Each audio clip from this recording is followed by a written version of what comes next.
जसमीत एक सरकारी कॉलेज में पढ़ती थी। उसके बाबूजी नरेंद्र एक कपड़ा मिल में नौकरी करते थे। जसमीत की मम्मी वर्षा घर के बराबर में ही एक होटल वाले को रोजाना के पराठे और रोटी बना कर देती थी। कुल मिलाकर घर का गुजारा हो रहा था। पर एक शाम, वर्षा, आज सुबह से ही सीने में बहुत दर्द हो रहा है, लगता है ज्यादा बढ़ रहा है।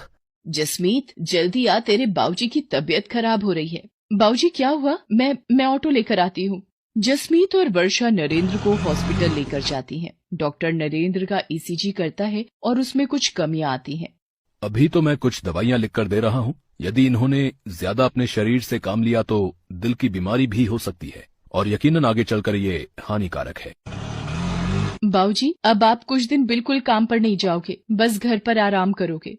पर जसमीत बेटा, अगर मैं काम पर नहीं गया तो मुझे तनख्वाह काट कर मिलेगी और मिल के मालिक मेरी जगह किसी और को नौकरी दे देंगे। पर बाबूजी, आपकी तबीयत भी ठीक नहीं रहती है। डॉक्टर ने आपको आराम करने के लिए बोला है। कुछ नहीं होगा बेटा, तू मेरी चिंता मत कर। वर्षा, मेरा रोटी का डिब्बा बांध दे, मैं चला जाता हूँ। पिछले 3 दिन से नहीं गया। इतनी छुट्टियाँ लेना मेरे लिए सही नहीं होगा। नरेंद्र काम पर चला जाता है। पर आओ नरेंद्र, इससे मिलो। ये नया वर्कर तुम्हारी जगह काम करेगा। वो ऐसा है कि मुझे पता चला है कि तुम्हारी तबीयत ठीक नहीं रहती है, इसलिए डॉक्टर ने तुम्हें बेड रेस्ट बोला है। हमारी मिल को तो ऐसे वर्कर की जरूरत होती है जो चुस्त हो, मेहनती हो और अच्छा काम कर सके। तुम्हारी तबीयत को देखकर मुझे नहीं लगता कि तुम ज्यादा दिन मेहनत के साथ काम कर पाओगे, और अचानक भगवान न करे तुम्हें कुछ हो जाता है तो बात हमारे ऊपर भी आ सकती है। तो इसलिए मैं तुम्हारा हिसाब कर रहा हूँ, तो तुम कहीं और काम ढूंढ लो।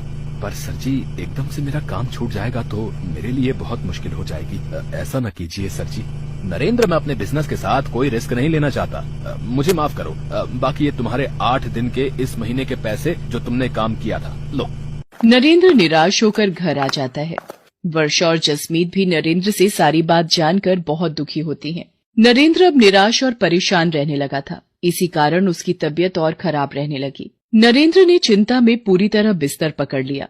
ये सब क्या हो गया? भगवान, ये कैसा दुखों का पहाड़ टूट गया है हमारे घर पर। मम्मी चुप हो जाओ, प्लीज मत रो। आप ही तो मेरी और बाबूजी की हिम्मत हो। वर्षा, मेरे कारण तुम दोनों भी परेशान हो रही हो। मेरी बीमारी ने तुम्हें भी पैसों के लिए मोहताज कर दिया है। नहीं नहीं, देखो मैं नहीं घबरा रही। अच्छा, आप दवाई ले लो और बिल्कुल चिंता मत करो। जसमीत, जा बेटा, वो दरवाजे पर होटल वाले भैया आए हैं, उनको पराठे पकड़ा दे, मैंने बना कर रख दिए थे। भैया, अगर 2 टाइम के भी बनवाने हो तो बता देना, मैं बना दिया करूँगी। ठीक है बहन जी, मैं मालिक को बोल दूंगा। अभी तो सिर्फ दोपहर के लिए ही बोले हैं। मम्मी, आप घर का काम, पापा की देखभाल, इतना थक जाते हो, फिर 2 टाइम के होटल की रोटी और पराठे कैसे बना पाओगे? मैं कॉलेज से कुछ दिन की छुट्टी ले लेती हूँ, आपको हेल्प हो जाएगी। मम्मी, नहीं जसमीत, तू पढ़ाई पर ध्यान दे। वैसे भी ये तेरा आखिरी साल है कॉलेज का, तू मेरी चिंता मत कर, मैं कर लूंगी। वर्षा दिन भर काम करके अब थक भी जाती थी। नरेंद्र की देखभाल, दवाइयाँ और घर का खर्चा सब उसी के सिर पर था। एक दोपहर जब जसमीत कॉलेज से घर आई, मम्मी ये देखो, हमारे शहर में पराठे प्रतियोगिता होने वाली है। सबसे अनोखा पराठा के नाम से जीतने वाले को 50,000 रुपए का इनाम दिया जाएगा। मम्मी, आप इस प्रतियोगिता में ट्राई करो ना, देखना आप ही जीतोगी। जसमीत, क्या बच्चों सी बातें कर रही है? मैं और प्रतियोगिता में भाग? नहीं बेटा।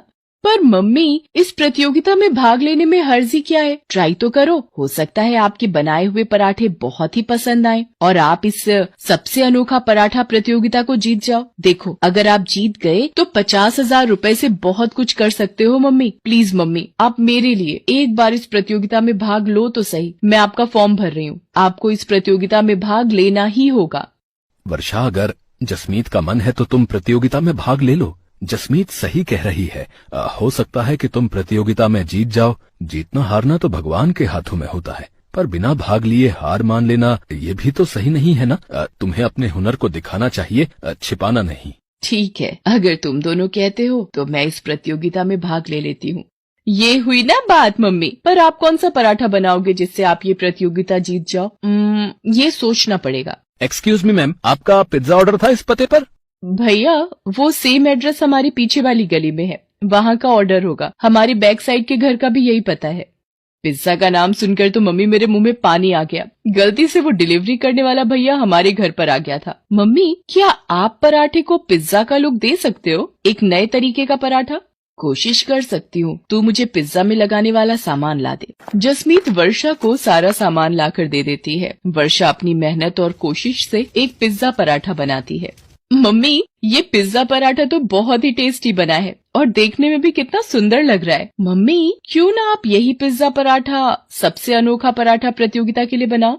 जसमीत की बात मानकर वर्षा प्रतियोगिता में पिज्जा पराठा बनाती है। प्रतियोगिता में बहुत से लोगों ने हिस्सेदारी की थी, पर वर्षा के हाथ का बना पिज्जा पराठा देखकर जज करने वाले शेफ बहुत ही चकित रह जाते हैं।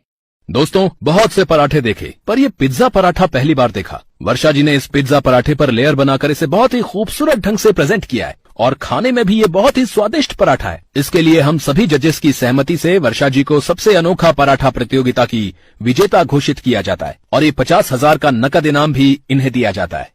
रोहित, एक अनाउंसमेंट मुझे भी करनी है। वर्षा जी ने जिस तरह आज पिज्जा पराठा एक नए तरीके से यहाँ पर प्रस्तुत किया, ये देखकर मुझे काफी प्रसन्नता हुई है। मैं चाहता हूँ वर्षा जी मेरे साथ मेरे अपने कुकिंग टीवी शो में हिस्सा लें और मेरे शो का हिस्सा बने। इसी के साथ तालियों की गड़गड़ाहट के बीच वर्षा की आंखों में खुशी के आंसू आ जाते हैं। वो अपनी बेटी जसमीत को गले से लगा लेती है। थैंक यू सर, आपने मुझे इस काबिल समझा। आप लोगों का बहुत बहुत शुक्रिया। ये सब मेरी बेटी जसमीत और मेरे पति नरेंद्र की वजह से ही संभव हुआ है। इन दोनों ने ही मुझे प्रोत्साहित किया और मैंने प्रतियोगिता में हिस्सा लिया। आपका लाख लाख शुक्रिया प्रभु, आपने मेरी जिंदगी को एक नया मोड़ दिया है। Love you mummy. मेहनत और लगन से व्यक्ति अपने जीवन में बहुत कुछ हासिल कर सकता है और यही वर्षा ने कर दिखाया। धीरे धीरे वर्षा के पिज्जा पराठे की प्रसिद्धि दूर दूर तक फैलने लगी। पिज्जा पराठा के नाम से वर्षा ने एक नया होटल खोल लिया। साथ ही साथ टीवी शो के द्वारा वर्षा के चेहरे को नई पहचान मिली। नरेंद्र भी ये सब देखकर बहुत खुश था। धीरे धीरे उसकी तबीयत में भी सुधार आने लगा था और अब वो और जसमीत दोनों वर्षा के होटल के काम में उसका साथ देते थे। मेहनत और लगन से एक पिज्जा पराठा वाली को सफलता की ऊंचाई पर चढ़ने की नई सीढ़ी मिल गई थी।